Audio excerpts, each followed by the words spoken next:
ఉగ్రవాదాన్ని ఒక మతానికే పరిమితం చేసేటువంటి చర్యలు భారతదేశంలో స్పష్టంగా కొనసాగుతున్నాయంట. అవును, అది కనపడుతుంది కదా. ఉదాహరణకి పహల్గామ్ దాడి జరిగింది. పహల్గామ్ దాడిలో ఎంతమంది చనిపోయినారు హిందువులు? అక్కడ ఏది స్పెసిఫిక్ చేసినారు ఏమని? వాళ్ళు మతం అడిగి చంపినారని. అవును. మరి పాకిస్తాన్లో ఎంతమంది హిందువులు ఉన్నారు? దేశంలో ఇదే ఎంతమందిని చంపినారు? వాళ్ళు పహల్గామ్ దాడిలో దాదాపు 25 మందిని చంపారు. వాళ్ళు 25 మంది హిందువులను చంపనీకే కొండలు గుట్టలు వాగులు వంకలు దాటుకొని భద్రతా దళాలను ఛేదించుకొని వచ్చి 25 మందిని చంపనీకి వస్తారా? వాళ్ళ దేశంలోనే 1 కోటి మందిని ఉండరు. మరి సంపాల్సి వస్తే వాళ్ళని చంపొచ్చు కదా. మరి ఇక్కడ ఎందుకు వచ్చి 25 మందినే టార్గెట్ చేసినాడు? భారతదేశంలో అల్లకల్లోల పరిస్థితులు సృష్టించడమే ఉగ్రవాదుల ప్రధాన వాళ్ళ లక్ష్యం. అది ప్రధానంగా కనిపిస్తుంది.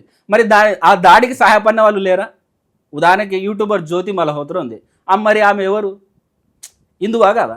మరి 1993 బాంబు పేలీల కేసుల్లో సంజయ్ దత్ కూడా ఉన్నాడు. ఆయన కూడా జైలు శిక్ష అనుభవించినాడు. అంటే ఆయన దగ్గర సరే ఆయన ఉగ్రవాద దాడిలో పాల్గొనకపోయి ఉండొచ్చు, ఆయుధాలు కలిగి ఉన్నాడని ఆయనను ఏం చేసినారు? జైలు శిక్ష విధించింది. అంటే నేర నిర్ధారణ జరిగింది. అట్లనే ఒక వ్యక్తికి ఆపాదిస్తామా మనం? ఒక మతానికి ఆపాదిస్తున్నామా? సరే అవి బ్లాస్ట్లు అనేటివి జరిగినాయి, మరి ఒక మతానికి ఆపాదిస్తే ఎట్లా? అవునా? నిన్న కూడా ఇదే ఎర్రకోట పేలుల్లో ఒక కారు ఇన్సిడెంట్. ఆ కారు ఎవరిది ఉంది? ఎంతసేపు ఉన్న ముస్లింల పేర్ల మీద నడుస్తూ ఉండే దేవేందర్ అనే వ్యక్తి మీద ఉంది. మళ్ళీ ఆయన గురించి ఎందుకు మాట్లాడరు? అంటే ఇది ఒక లక్ష్యంతోన సాగుతూ ఉంది. ఎందుకంటే ఇదల్లా ఓటు బ్యాంకు రాజకీయం, ఇవల్ల మత విద్వేషాలు పెంచే రాజకీయం, ఆయనతో పబ్బం గడుపుకునే రాజకీయం మాత్రమే.